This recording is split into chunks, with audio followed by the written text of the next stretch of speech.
Alkohol patrí ku každej oslave a podobným akciám a na svete existuje asi len veľmi málo ľudí, ktorí by nevyskúšali jeho účinok. V malom množstve, teda jeden pohárik, je možno liek, ale vo väčších a pravidelných dávkach skôr jed. Najskôr povzbudzuje, potom paralyzuje nervovú sústavu. V tomto videu sa dozviete, ako alkohol pôsobí na náš organizmus.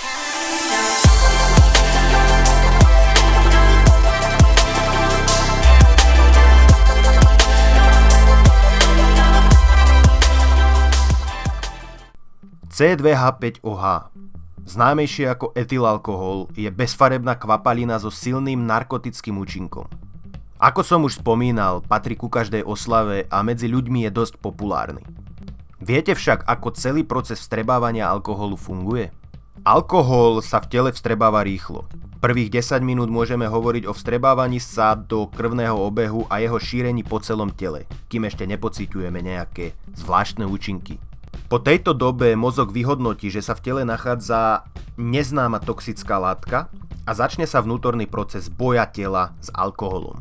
Pomaly sa začínajú stupňovať emócie a nastávajú mierne závraty. Keďže mozog je náš osobný počítač, narušenie jeho funkcií vplyvom alkoholu pociťujeme vo forme závratov. Najskôr nám alkohol dodáva príjemné pocity. Sme viac sebavedomí, potom však príde zhoršený úsudok, orientácia, rozmazané videnie. Toto je bežný stav, ktorý pociťuje každý a môžeme to zaradiť medzi účinky alkoholu, ktoré sme schopní vnímať.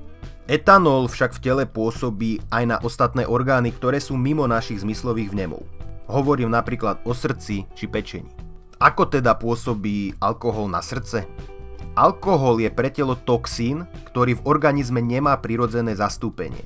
A tak teda telo s ním musí bojovať, aby ho dokázalo odbúrať. Srdce je v podstate pumpa krvi. To znamená, že čokoľvek sa nachádza v krvi, prechádza aj srdcom. Častá konzumácia väčšieho množstva alkoholu spôsobuje srdcovú arytmiu, vysoký tlak alebo môže spôsobiť aj infarkt. Prečo to však alkohol spôsobuje?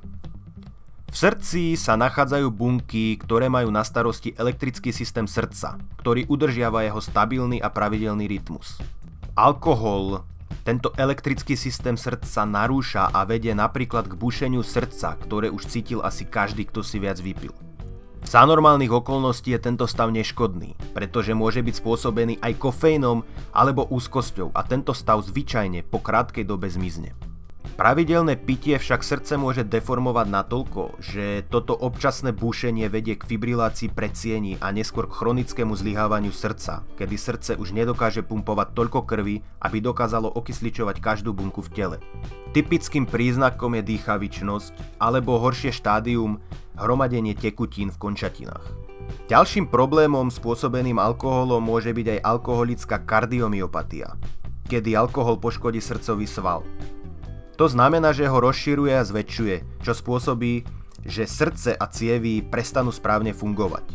A srdce je omnoho viac namáhané, čo takisto zvyšuje riziko infarktu. U ťažkých prípadov môže už spomínaná fibrilácia spôsobiť mŕtvicu alebo emboliu pľúc. Alkohol ďalej poškodzuje aj žalúdok, pretože stimuluje tvorbu žalúdočných šťav. Preto aj často po opici cítime palenie žláhy. Najviac však alkohol pôsobí na lačný žalúdok, pretože sa doň dostáva v nezriedenom stave, čo môže spôsobiť žalúdočné vredy alebo karcinom žalúdka. Takto koncentrovaný alkohol putuje do čriev, kde sa vstrebe do krvného obehu a preto omnoho viac poškodzuje samotné čreva a všetky orgány. Alkohol je taktiež aj močopudný a spôsobuje dehydratáciu. Preto je dôležité, keď už pijeme, mať dostatočnú zásobu tekutín, ktorá aj riedi koncentrovaný alkohol a znižuje v malej miere jeho toxické účinky. Keď prejdeme kúsok ďalej, dostaneme sa k pečení, ktorá alkohol odbúrava. Alkohol najčastejšie spôsobuje na pečení patologické zmeny, ktoré sa spočiatku nejavia žiadnymi príznakmi, takže človek ani nemusí vedieť, že sa niečo deje. Napríklad steatóza pečene je toho typický bezpríznakový príklad. Je to v podstate stav pred cirhózou, ktorý je možné ešte zvrátiť abstinovaním. V neskorších štádiách môže spôsobovať bolesť brucha, nevoľnosť a zväčšenie heparu. Pokiaľ človek v tomto štádiu neprestane piť alkohol, nastane nezvratný stav cirhóza pečene. Z tohto stavu sa už väčšinou pečeň nedokáže regenerovať a musí sa pristúpiť k transplantácii, pokiaľ je to ešte možné. Ako pri steatóze, tak ani cirhóze nie sú príznaky jednoznačné. Väčšinou sa prejavuje bolesťou brucha, nadúvaním a v neskorších štádiách žltnutím kože a opuchom dolných končatín.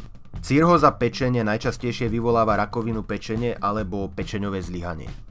Alkohol ďalej oslabuje aj imunitný systém. Určite sa už aj vám stalo, že pár dní po väčšej opici ste ochoreli na nejaké infekčné ochorenie.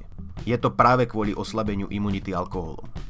Alkohol má podobné účinky ako napríklad kokain. Aj preto je radený medzi legálne drogy.